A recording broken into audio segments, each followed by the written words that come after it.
మీరందరూ కూడా దయచేసి రాస్తారు అక్కడ నుంచి పెట్టండి, మా ఇద్దరిని మాట్లాడుకోనివ్వండి. ఒక నిమిషం. మరి 10 సంవత్సరాలు ఉన్న మనిషి ఒకసారిగా నన్ను మాట్లాడనివ్వకుండా చూడనివ్వకుండా చేస్తున్నారు. నేను ఎలా బతుకున్నాను? ఎవరు చూడనివ్వకుండా చేస్తున్నారు? అందరూ అండి. మరి తను సపోర్ట్ చేసే వాళ్ళు అందరూ అవ్వచ్చు, ఎవరైనా అవ్వచ్చు.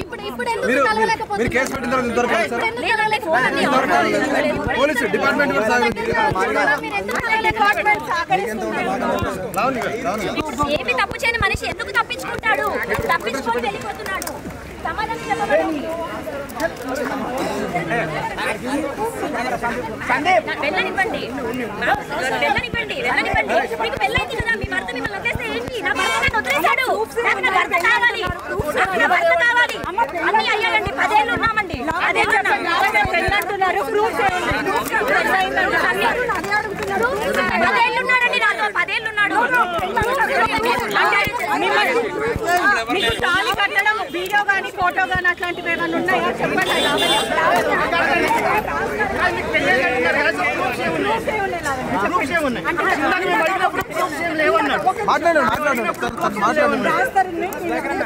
పెళ్లి గురించి రాస్తారని ఏం చెప్పాడంటే చూపించిందా అని అడిగాడు. మేమిద్దరం లవ్ మ్యారేజ్ చేసుకున్నాం, మేమిద్దరం మాత్రమే ఉన్నాం. మేము పెళ్లి చేసుకున్న 3వ నెలకి మేము పెళ్లి చేసుకున్న సెల్ఫీస్ ఉన్నాయి, సబ్మిట్ చేయడం జరిగింది. పెళ్లికి సంబంధించినవి గుడిలో నా మెడలో తాళి ఇలా కట్టినప్పుడు మేము ఇద్దరం దిగిన ఫోటో ఉంది, అది సబ్మిట్ చేయడం జరిగింది. అవి సబ్మిట్ చేయడం జరిగింది. 10 ఏళ్ళు నాతో ఉన్నాడు, అదే పెద్ద ప్రూఫ్ అండి. అన్ని ఉన్నాయి, చేసేసామండి, అన్ని సబ్మిట్ చేసాము, అన్ని చేసాము. కేసు అయింది, ఎఫ్ఐఆర్ అయిందండి.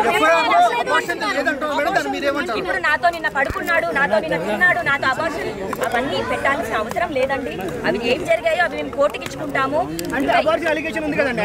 అవును, డెఫినెట్ గా 2 సార్లు చేయించాడండి. పిల్లలు అప్పుడే వద్దని 2 సార్లు చేయించాడు. సబ్మిట్ చేయాలి కదండి.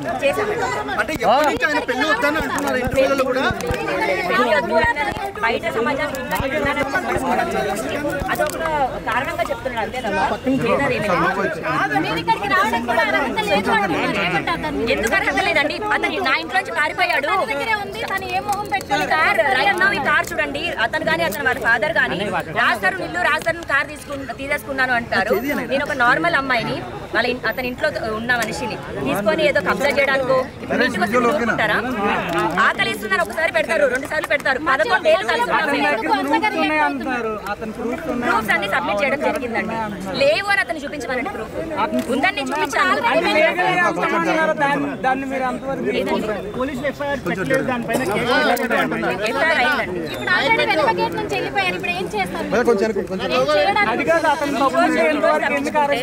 ఈ రోజు తప్పించుకుంటే రేపు దొరుకుతాడు కదండి. రేపు వెళ్తాను. అతను నాకు సమాధానం చెప్పనంత వరకు నేను వదలను. చేయాల్సిందంతా చేసి వదిలించుకోవాల్సిందంతా వదిలించుకొని నేను లీగల్ గా చూసుకుంటాను. మా లాయర్ మాట్లాడతాడు అంటే కరెక్ట్ కాదు.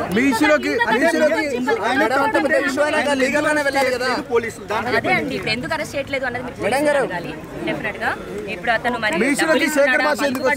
అన్నది నాకు తెలియదు. నేను ఒక కామన్ అమ్మాయిని, నేను బయటకు వచ్చి న్యాయం కోసం పోరాడింది, మీడియా హెల్ప్ తీసుకుంది.